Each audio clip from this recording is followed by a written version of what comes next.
Is it the cold open? Let's not choose violence today.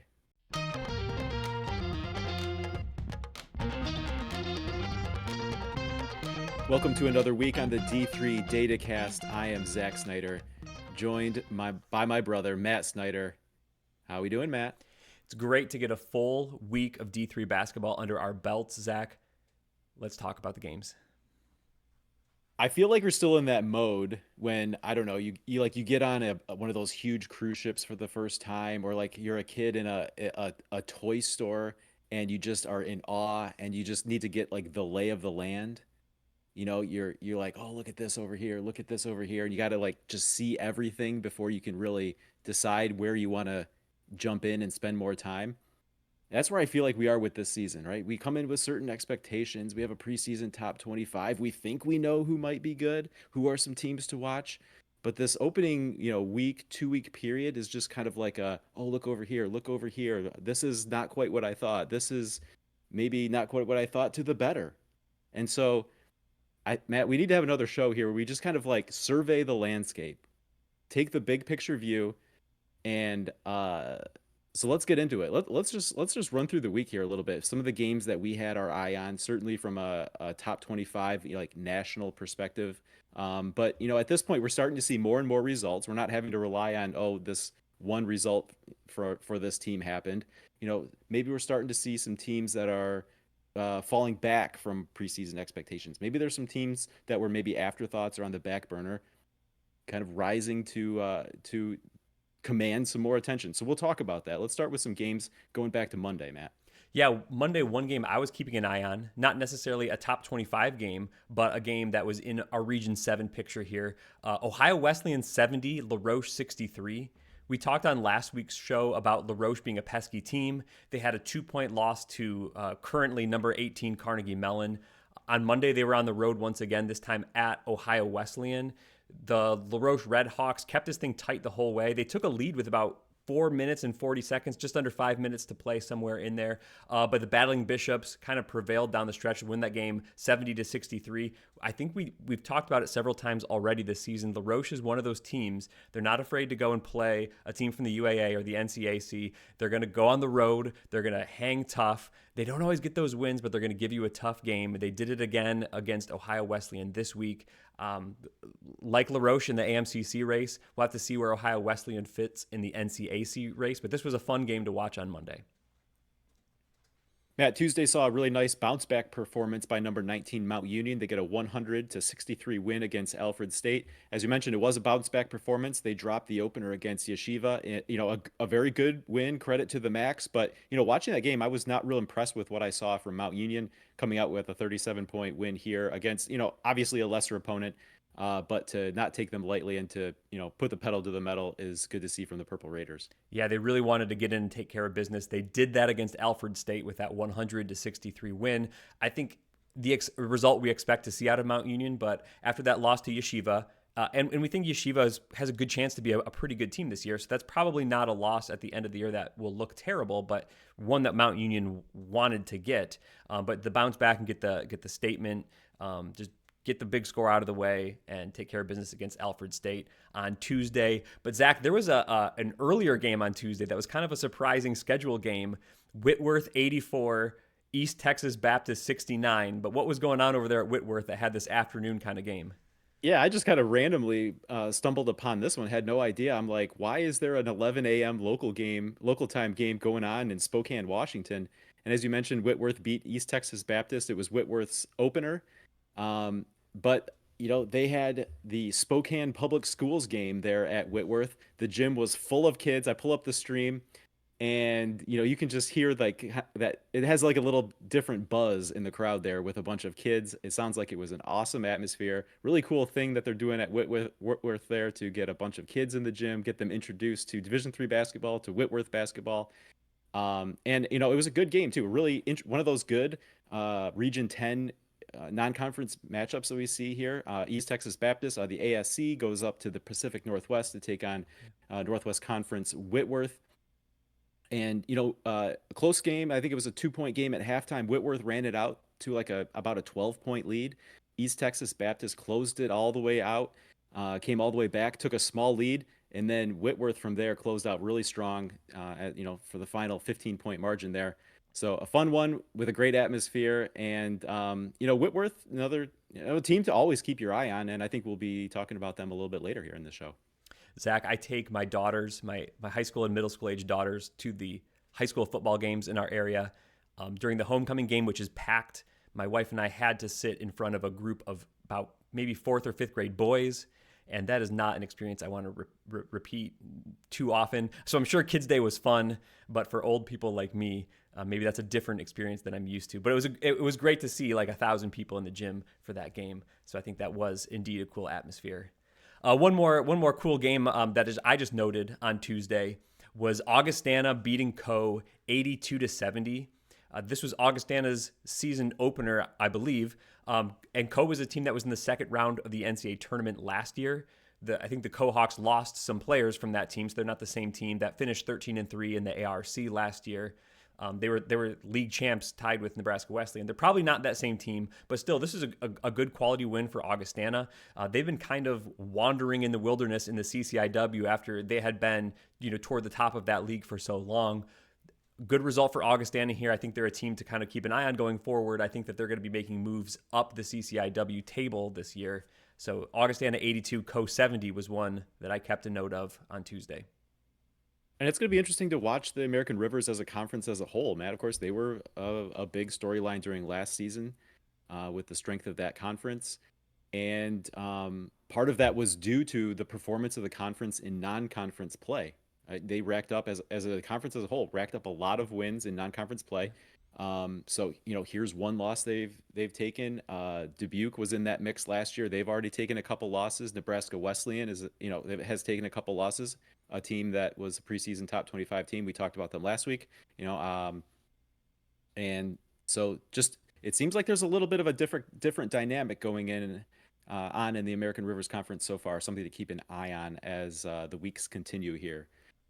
All right, Matt, moving on to Wednesday. Really good one in the Northeast there. St. Joseph, Connecticut gets a 67-65 win over Clark at the buzzer. I feel like this has been almost the story for Clark these last two seasons is playing tough opponents, playing them tough, and then just not getting things to go right at the end. It felt like Clark led this game a lot of the way. It was back and forth. It was tight. It wasn't like they led big. But in the last few minutes, that kind of flipped back and forth, and it was St. Joseph that found themselves with the ball. The game was tied. St. Joseph had a chance to take the last shot. Tyshawn Jackson kind of drove, got forced baseline, but put up a floater, and he made the shot at the buzzer to win it for St. Joseph, 67-65. This was a home game for St. Joseph, but a big win nonetheless. Those two teams kind of in that northeast part of the country, Region 1, Region 2. We don't have the same regional rankings like we had in the past, but still a big win nonetheless, and a big one for St. Joseph to get. Matt, it was St. Lawrence 45, Oswego State 44. No, that's not a halftime score. That was the final score. Yeah, when you're playing like a St. Lawrence Liberty League team like this, I feel like they're just going to D you up the whole game. That's what this game was. Low scoring affair. Neither team shot well from distance. I think both were like 16% and below. St. Lawrence did enough. They held Oswego State to only 19 points in the second half. Oswego did have a shot at the buzzer to try to win this game, but I think it was a 3-point attempt that did not fall. So St. Lawrence wins the 1-point game against Oswego State. That's still a big win kind of in and around Region 3. I don't think Oswego State is the same Oswego State team they've been the last couple of seasons, but I think they still are maybe one of the favorites in the SUNYAC, so a good win for St. Lawrence here. Bounce back performance from Maryville in a 79-77 win over Sewanee. We talked about them taking one of the more disappointing losses of the opening weekend, dropping a game against Averett, but they had a nice opportunity with the week. The week schedule they had here in this is the first full week, starting with that game against Sewanee, and they did pull that one out. Yeah, we talked about this last week, really needing Maryville to get these wins. They do get a close win here. Shout out to Reed Kemp for Maryville. He led all scorers in this game with 26 points, 5 of 10 from 3-point range. That was crazy in this game because the rest of the team for Maryville was only 1 for 18. Sewanee as a whole team went 2 for 11, so that's 3 out of 29 for everyone else in the game that was not Reed Kemp. That's just 10.3%, and yet he's out here hitting 50%. And Maryville needed every one of those to win by 2. So really good win for the Scots and really good game for Mr. Kemp there. Well, and Maryville had an exhibition game at D1 Belmont in which they, went into the half with the lead. And Matt, Reed Kemp was probably the best player on the floor in that first half. So, in a game where, half the guys are D1 guys, he was the one standing out. So no surprise. And I believe he's the defending CCS player of the year. So Reed Kemp's going to be the best player on the floor a lot of times. And, he's going to be one of those guys that Maryville's going to have to ride. It was the D3 Datacast game of the week, Matt. Hampton-Sydney makes another early season statement with an 84-77 win against rival Randolph-Macon. This was a non-conference game. They're scheduled to meet just once in ODAC play, so this was the rivals like to play the home and home regardless of what they're set up to play by the conference schedule. Yeah. This one at Hampton-Sydney, officially not an ODAC game, but a rivalry game nonetheless. Yeah, a big game. Like you said, our game of the week, a big game for Hampton-Sydney senior guard Adam Brazel. 34 points, 8 rebounds. He led all scorers and leading the Tigers to victory. Always good to get a victory over your top rival. So a big win for Hampton-Sydney. There were some voters out there, I cannot believe this, Zach, but did not have Hampton-Sydney ranked. I think those voters are being put to shame right now this week. Those people are on notice right now. All right, another ODAC team making a statement, Matt. Guilford with an 87-59 win over North Carolina Wesleyan. Yeah, I think this game was tied at halftime, but Guilford outscores NC Wesleyan 55-27. They win going away. Balanced scoring night for the Quakers. Gabe Proctor had 16, Nick Farrar with 14 points, Caleb Farish with 13, Chase Ellis 13. So nice night for the Quakers. They're spreading the things around, and this is when I think they're at their best, is when anyone can be the threat. And one of the games we highlighted in those interesting ranked versus unranked matchups in our show last week, Matt, number 5, Christopher Newport took on Virginia Wesleyan. Of course, Virginia Wesleyan not ranked, but no stranger to taking on, beating highly ranked teams. Newport did get the 74-72 win in overtime. A really good game, but Matt, not one you want to look for great shooting from. The teams combined to go 4 of 35 from 3-point range. Christopher Newport just 1 of 16 on the day. Virginia Wesleyan was 3 of 19. Yeah, Virginia Wesleyan had him on the brink, had a couple of chances maybe to win this game at the end of regulation, ultimately falls in overtime at home to Christopher Newport. But yeah, you're right. This was one of those ranked versus unranked kind of upset watch type games, but we know Virginia Wesleyan is a strong team in the ODAC. That's one of the strongest conferences out there. Virginia Wesleyan was like in the NCAA tournament last year, so just because they're not ranked this year does not mean that they're not a strong program or that they're not a threat. And they showed it on this night, this week against Christopher Newport, hanging in right there until the end. Moved to a couple of Friday games to highlight, Matt. Oshkosh got a 75-67 win over Kelvin to send Kelvin to 0-3 at that point on the season. Yeah, and I think this has been a problem for Kelvin all year, is digging themselves into holes that they have to reel back from. They were down double digits at halftime and came back midway through the second half, approximately, or maybe the last 5 or 6 minutes. Built actually a 6-point lead in this game, but then kind of ran out of gas after having to do all that work to dig themselves back. And Oshkosh was able to capitalize in the last maybe 4 minutes of this game and win by 8. That's been the problem for Calvin. That's why they were 0-3 on this night, and that's why they're 0-4 as we stand here today. And we talked about Maryville earlier. This week really presented them a big bounce back opportunity after suffering the loss to Averett. They got past Sewanee. They took on Mary Washington in a game played at the Marietta Shrine Tournament, but it was a big-time win for Mary Washington, 84-58. Yeah, a big number for Mary Washington. Not a good result for Maryville. They were a team we talked about last week as needing some good results to go their way to kind of stay in the ranked conversation. They didn't get it here. Mary Washington is, again, one of those interesting teams where maybe depending on the night is what result you're going to get. Here's a huge number against Maryville that they put up. They had previously in the season lost at big to Virginia Wesleyan. So are they a team that's good, or are they just doing the Mary Washington thing where they can beat up on certain teams, and then when they play like another strong team from say the ODAC or whatever, that they just can't quite overcome things? Not sure. They're a team that's maybe not quite watch list for me, but I'm still really interested in what Mary Washington's going to do this season. I think it's a good team, it's a good program, but just how good are they going to be? I'm not sure about that. Seem to always be a team that's just about capable of knocking anyone off, Yeah. but at the same time, you look at the overall record and taking a few more losses than maybe you would like to be, more solidly in that top 25 picture. All right, as much fun as we had talking about the opening weekend in last week's show, Matt, one of the things that did not include were any games taking place with NESCAC teams. There's the NCAA calendar, and then there's just the calendar that whatever the NESCAC wants to do, they are going to do things their own way. So they started a little bit later, but we did get number 6 Trinity, Connecticut in action against Albertus Magnus. And Matt, really good result for them, a 77-59 win over against an Albertus Magnus team that, has really proven themselves to be solid here over the last couple of years, at least. Yeah, and Albertus has already been competitive against good teams this season. So for Trinity to kind of come out and in their first kind of action this year and get a good win against a good program in their region, I think that's strong for Trinity. I voted them high. I wasn't quite sure what to make of Trinity after seeing them in the Final Four last year. I had them up at about number 6, which is where I think they ended up. But yeah, good strong result here on kind of NESCAC opening weekend. And so Trinity just kind of seems like they're picking up where they left off last season. A big win for number 8 Emory, Matt. They knock off number 17 Guilford by the score of 75-61. Double-digit win there for Emory.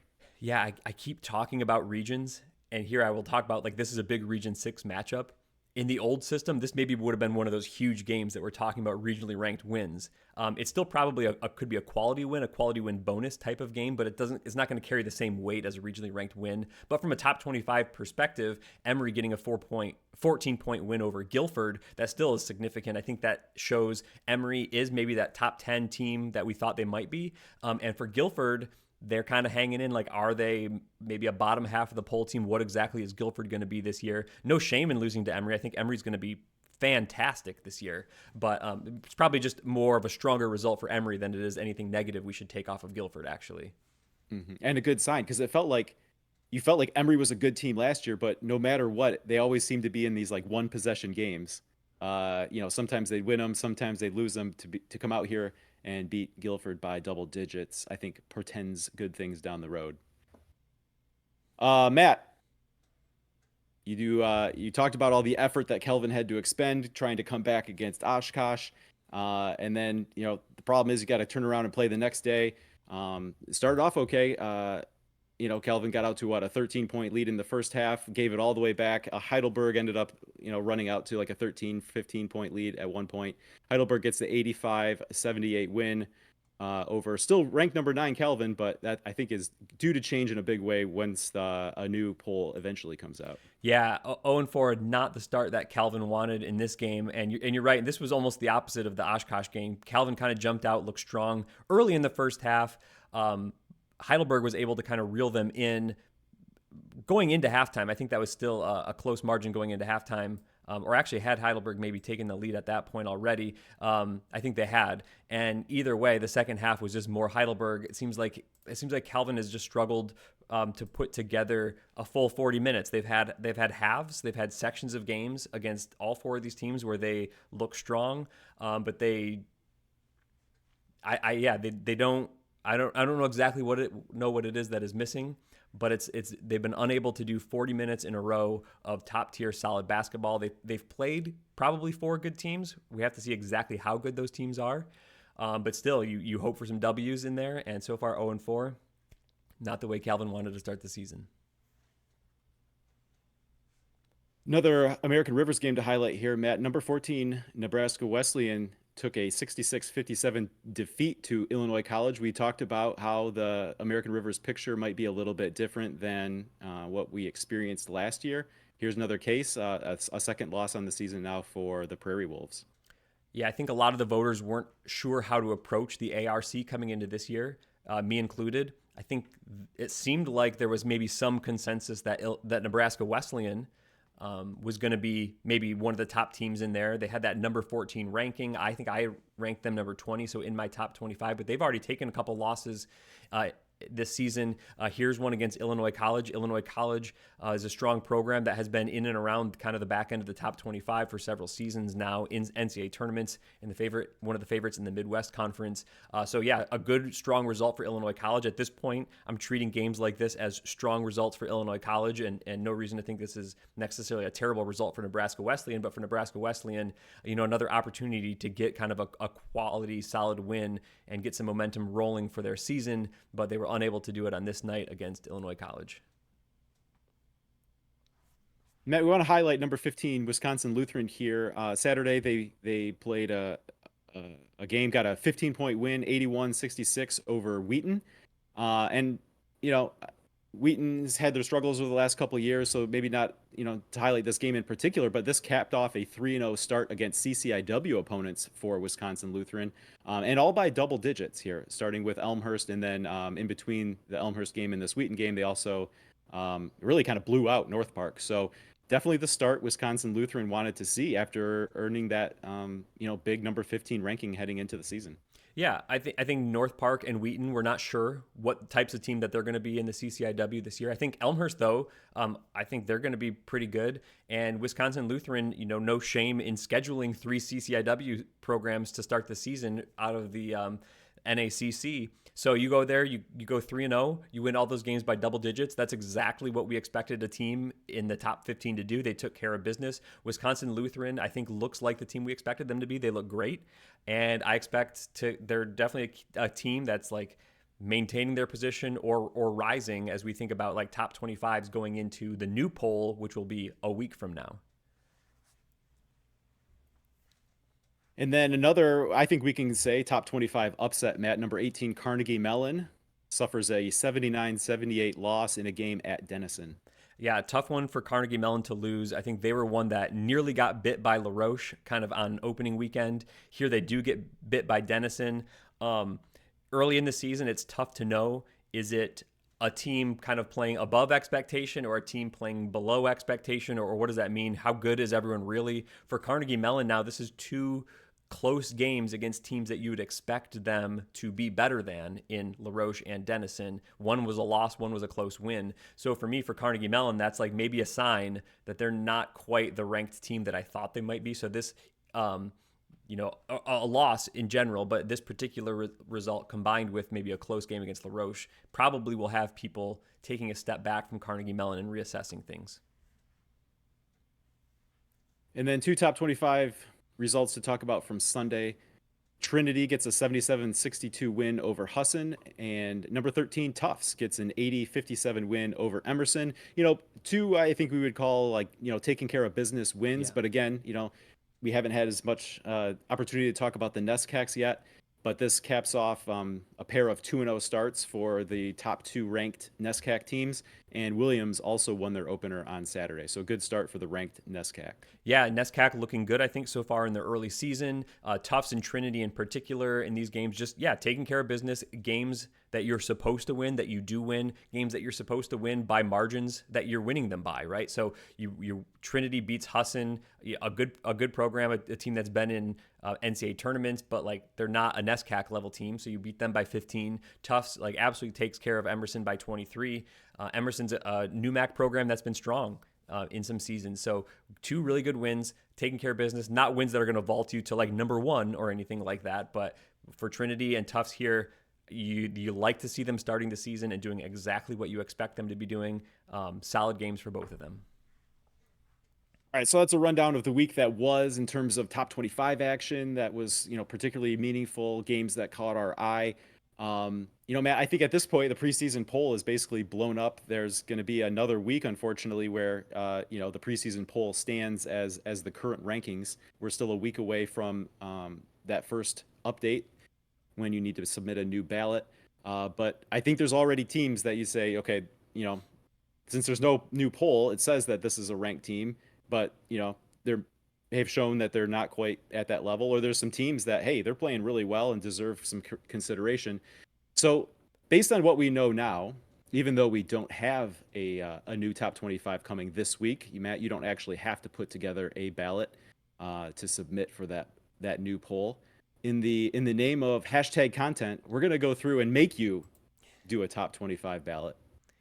Yeah, Zach. So as you said, we're not there's no ballot going in this week. The first in season poll will be a week from now after the third weekend of games, I guess, in the season. So I did go through the exercise of saying, if I had to submit a ballot this week, what do we think it would look like? So I came up with what we had on the screen, a pretty good pass. This is like, maybe if we had a real ballot, I maybe would have taken like another comb through it or something like this. But I think this is kind of where I would land with teams in a mock top 25. So I will go through the exercise of reading the list for the audio only Spotify and Apple Podcast listeners, and then we'll talk about some teams that are in, some teams that are out, moving up, down, etc.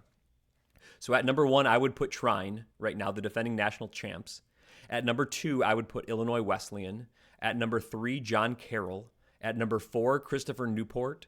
At number 5, Wash U. At number 6, Trinity, Connecticut.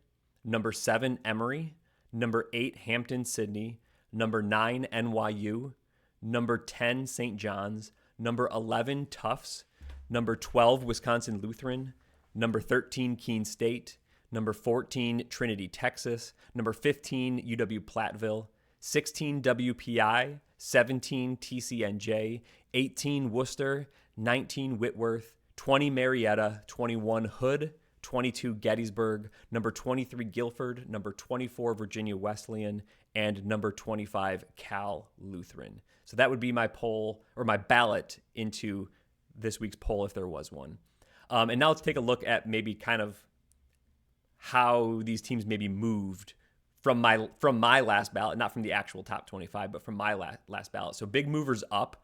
The biggest one would be Illinois Wesleyan. I had them at 16. I would put them all the way up to number 2.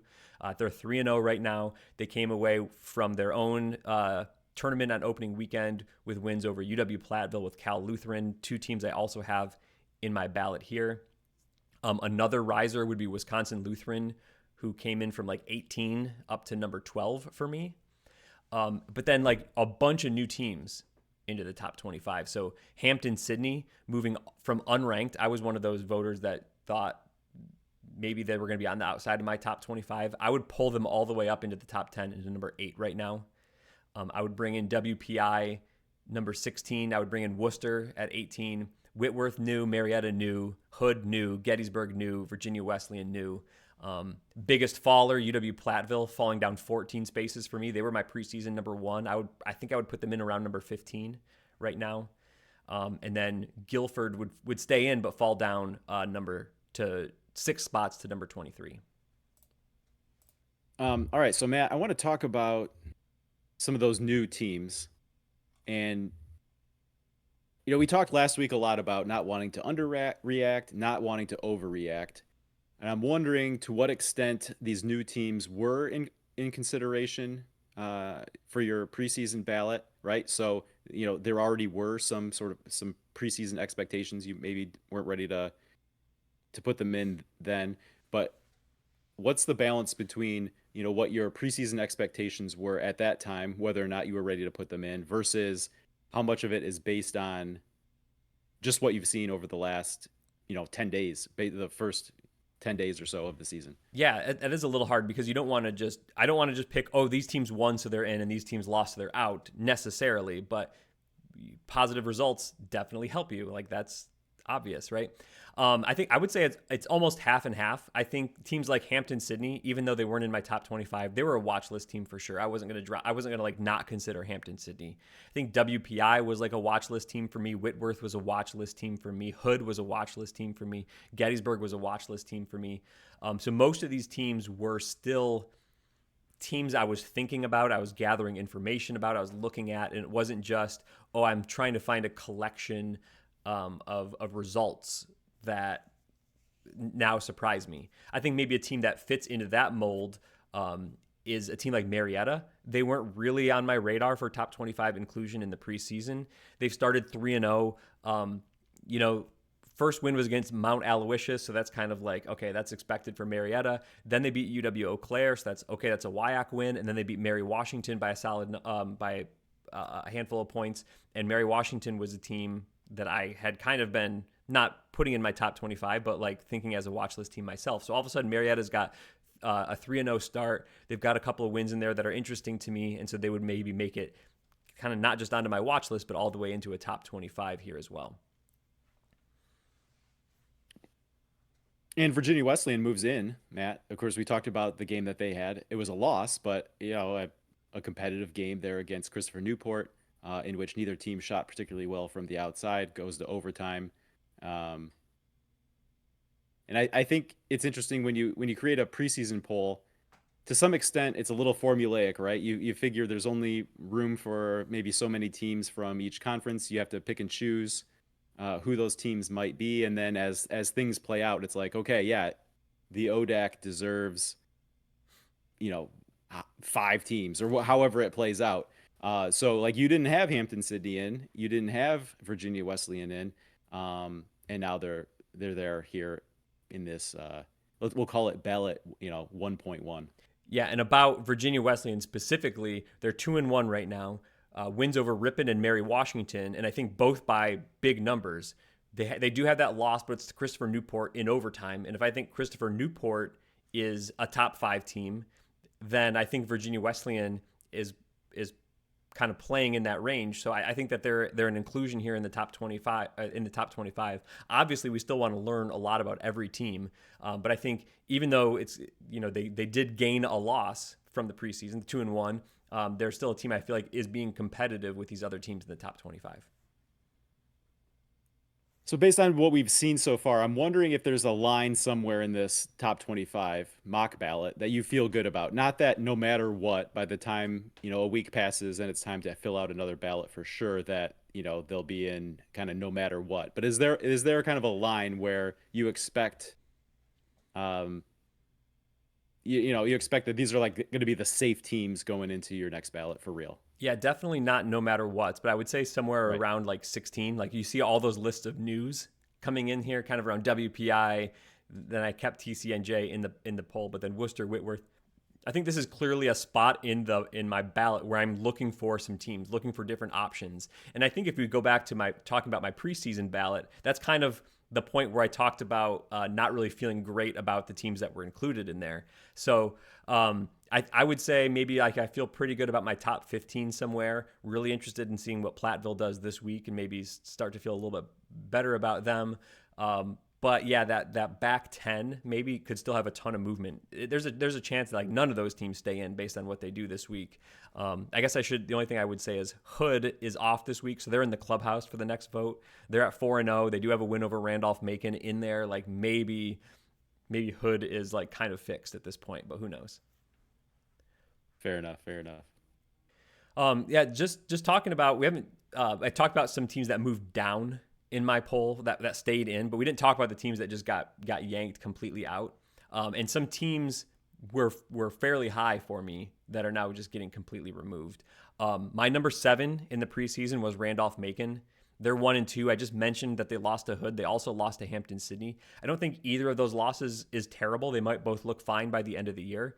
But at 1-2 at this point in the season, I had them at number 7. They need to fall back for me, maybe all the way out. Don't love keeping a 1-2 team in there if there's other good options. So definitely behind Hood probably at this point. So we'll have to see about that. My number 10 was Mount Union. I might be overreacting to that Yeshiva loss on opening day. They're 2-1 overall. They're definitely a watch list team still for me, but I pulled them completely out. They're a team that could find their way back in very easily, maybe on another pass or some different results. Mount Union gets back in. We talked about Calvin being 0-4. They were my preseason number 12. Have not gotten a win yet. They are all the way out. Carnegie Mellon, 2-1 with that loss to Denison that we talked about. I had them previously number 19. They are out for me. Nebraska Wesleyan was my number 20. They have a loss to they have a loss to Eau Claire and a loss to Illinois College. They're going to be out for me at 2-2. Maryville's already lost to Averett and to Mary Washington, so Maryville's taken a seat for me. They were my number 21. My number 22 was Pomona Pitzer. They're 1-1 against D3. Their losses to Lewis and Clark, so they're going to fall out. In my last team, my 25 team was Hope in the preseason. They're 2-1. Their loss is to Anderson, and for me, they're probably falling out in favor of one of these new teams above.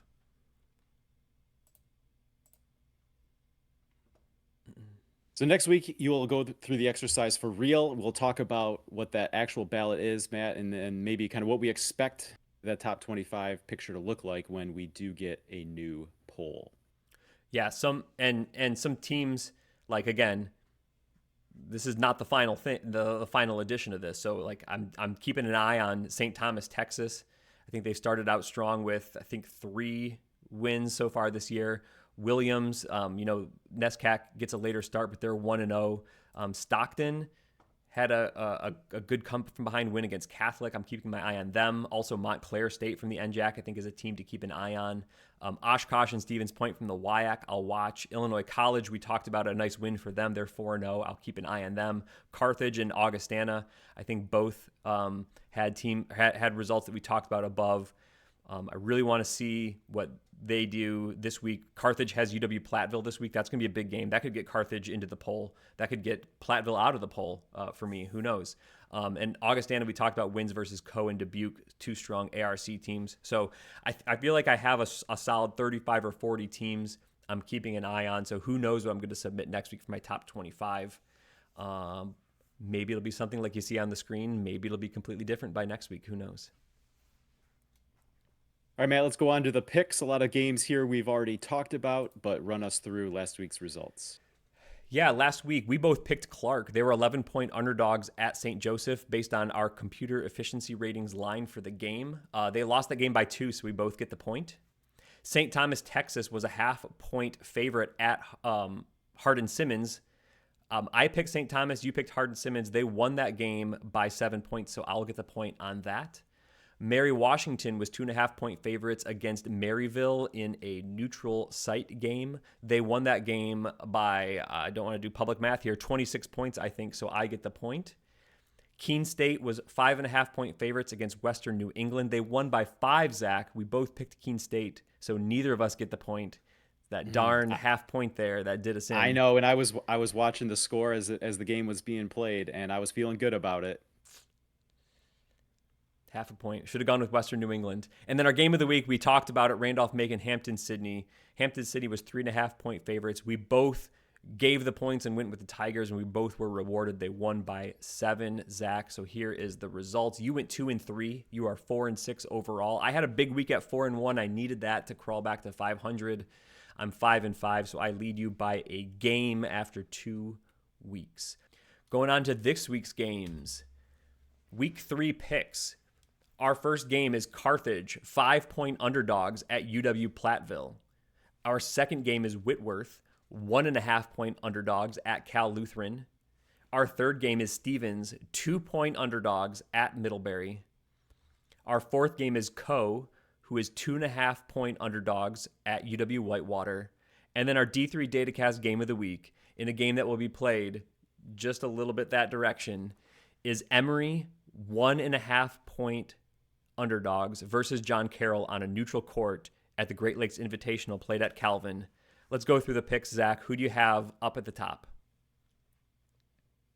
I'm going to go with Carthage in our first game here, Matt. I think we'll have a tight game. I'm liking the 5 points I'm getting there, so give me Carthage. Yeah, I'm a little bit nervous about UW-Platteville based on what we saw opening weekend. I don't know if I have reason to be nervous about them or not, but 5 points just seemed like too big of a line for me, so I will go with Carthage as well. I expect this to be a good game. I believe it is at UW-Platteville, so that should be an advantage for the Pioneers, but we'll see how that one plays out. I expect Carthage to keep it close. Whitworth and Cal-Lu, Zach, your pick. Yeah, if the Kingsmen shoot it as well as they did, as we saw them in their game against Calvin, I think they'll be fine here. Give me Cal-Lu. All right, I'm going to go the same direction as you, although I did watch a bunch of Whitworth's game against Benedictine earlier this week, and they played really well in that game, especially in the second half. But I'm going to pick Cal-Lu. I saw them up close and personal, especially that Saturday game over at Illinois Wesleyan. They looked really strong. I'm going to go for the Kingsmen there in that game. Our third game, Stevens, 2-point dogs at Middlebury. I'm gonna go with Middlebury here, Matt. They were a team that early in the season last year clearly needed to adjust to life without Alex Sobel. And, we saw them at the Great Lakes Invitational last year. And, they were struggling at times. And I think they kind of fell off the radar and then very quietly started, really playing better basketball with, maybe a lot of people didn't really recognize that. I'm looking for a bounce back season here from Middlebury. Give me the Panthers. All right, Zach, we're making this a very boring start to our pick slate because I'm going to agree with you and I'm going to pick Middlebury. I'm going to give away the 2 points. I'm going to go with Middlebury as well. I watched them a little bit this weekend. I think they looked good. I think you're right. I think they maybe have adjusted to the new Middlebury. Ryan Scott tweeted when we were tweeting about the game and said, this is the Middlebury team I think I expected to see last year. I think they looked pretty good. I'm gonna say that they roll in this one. Going back out to Region 9, Co and UW Whitewater, Zach, what do you like against that 2.5 point line? I'm going to go with Co. And maybe I'm falling to a trap of looking too much into results against a common opponent, Matt, but Co has a win against Cornell College on the year. Cornell College defeated Whitewater already this year. So with 2.5 points here to work with, give me Co. Yeah, I think you put more thought into this one than I did. I just looked at it, it said 2.5. It's at Whitewater. I was going to go with the home team on this one, so I'm going to go give away the 2 points. Going to pick Whitewater to cover that line. I did not look at the common opponent, though. Maybe I should have. Our game of the week is Emory and John Carroll. 0.5 point favorites are John Carroll by the computer. Who do you like, though, Zach? Man, you know what? I like us in this one because we are going to be there. We're going to be able to see Emory and John Carroll take the court in person. So I'm liking our position in this one. But Matt, I think if I'm having to pick the game with absolutely no conviction here, I will go with the Blue Streaks. I liked your take that the neutrals who get to watch this game are the big winners here, and I think that's correct. I'm just trying to think about my top 25. I think I have John Carroll third, and what did I have Emory like eighth or something around there? So a 1.5 point line on a neutral court feels pretty close. Maybe I should actually be picking John Carroll in this one, but I'm going to pick Emory. I think I really like Emory this season. Not that I dislike John Carroll. Like I said, I would vote for them a little bit higher than Emory right now, but very interested to see this game. Like you, probably very little conviction in this pick, but I'm going to pick Emory to win this one, and we'll see how it goes at the Great Lakes Invitational. So that's our picks for the week. Like I said, if you're going to pick along with us, post them in a tweet at D3 Datacast, or even better in the YouTube comments below. Give us your updated score from last week, or if you're just starting now, that's fine too. Tell us who you like against these computer generated lines and play along with us. That'll be fun. So fun. All right, Matt, always fun to pay attention to the pick slate games that week. Some additional games to look forward to here, Matt. We're calling it Upset Watch, but this is really just sort of a unranked versus ranked, or ranked versus unranked, however you want to say it, games to watch. Maybe they're upsets, maybe they're not. But as we've talked about, the top 25 really is blown up. So we tried to be a little bit more careful in how we pick games here. There's, some teams that probably shouldn't be ranked at this point. We're not going to, put them here as a game to watch against an unranked opponent. But Matt, we already talked about this one a little bit. Carthage takes on number 2 UW Platteville. Like you said, this is I think a kind of a really good measuring stick game for both teams. Platteville, still has that number 2 ranking, but maybe some uncertainty with how they're actually playing right now. And then Carthage, a team that could be right in the mix there in the CCIW. Interesting to see this one play out. Yeah, number 2 versus unranked is how it is on paper, but this could be really like number 2 or number 10 or number 15 or number 20 against number 20 or something like that, right? By the end of this week, the rankings could completely flip. A great game for each team. One to definitely watch. I think Carthage could beat Platteville. It's a game, at the end of the day, would I be completely shocked if either team came away with a win by 10 points? Like, I don't know that I would be that shocked. So a range of valid outcomes in this one, but it'll be a good one to keep an eye on for sure. And another one is number 25 Williams traveling to Oneonta, another one of those NESCAC teams. I think this will be just Williams' second game. And Oneonta's a team, Matt, that seems to be right there, kind of upset-minded, like laying in the weeds, ready to pick someone off. Yeah, Williams on the road against Oneonta. They play tough. I think you exactly said it right. Definitely just a game to watch. Like, we don't really know who Williams is yet this season. How good are they? The NESCAC gets that later start. They've only played one game. They could be great. It could be a game to keep an eye on. Definitely a game to keep an eye on either way. And don't be surprised if any Oneonta comes into that one upset-minded and maybe gets a win. Another interesting one here, Matt. Anderson will travel to number one Trine. I'm not sure that we would really want to call an upset happening here. I don't know that Anderson's going to go there and knock off Trine, but Anderson's an interesting team because they've seem to have really had a lock on the top of the HCAC the last couple years, but suffered a lot of transfers. They had a couple guys leave for Division Two. They had another guy leave for Trine, as a matter of fact. But so far, it seems like they're not necessarily ready to give up that hold they've had in their conference. Opening night, they go to Hope and get a win there, and they've since knocked off DePaul. Like we said, we may not really expect an Anderson win here, but this is one to watch just to see kind of how this game plays out, like maybe what the margin is, because Trine has really put up some big margin wins already this season. Yeah, you said it exactly right. Anderson was a team I kind of incorrectly, I think, assumed was just going to kind of fall off this year. And they won against DePaul. They won against Hope. That's a MIAA team. That's a NCAC team. A really solid start for Anderson.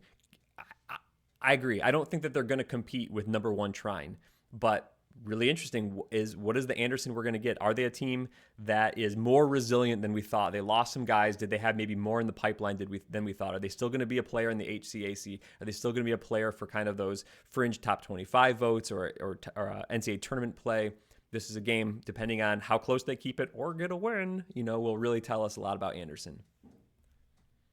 Matt, we had a lot of fun talking about the Mary, Mary, Mary game last week with Maryville taking on Mary Washington at Marietta. Here we've got Johns Hopkins taking on John Carroll on the campus of the university named after John Calvin. Yeah. Also, St. John's will be at that event as well. Correct. Johns Hopkins, John Carroll, another one of these games that'll be really interesting to see. Two name brand programs. Johns Hopkins, on the outside looking in from the top 25 right now, they actually lost a game this past week. Remind me if you have it handy who they lost to. They suffered a 3-point loss at Salisbury. At Salisbury, yeah, that's right.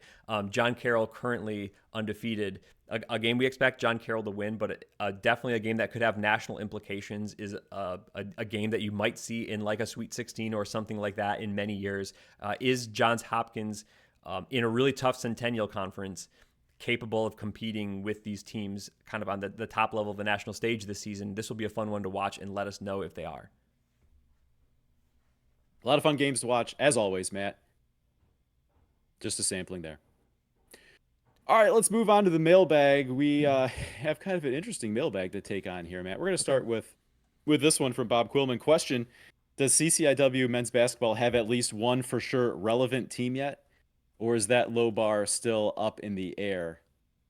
Matt, I let Bob know that this would be passed on to the appropriate party, and that happens to be you. I think we've got a lot of friends in the CCIW, but for whatever reason, it seems like you want to make enemies in the CCIW. Of course, going back to your hot take that the CCIW would have one or none or no teams kind of really in that national upper crust, so to speak.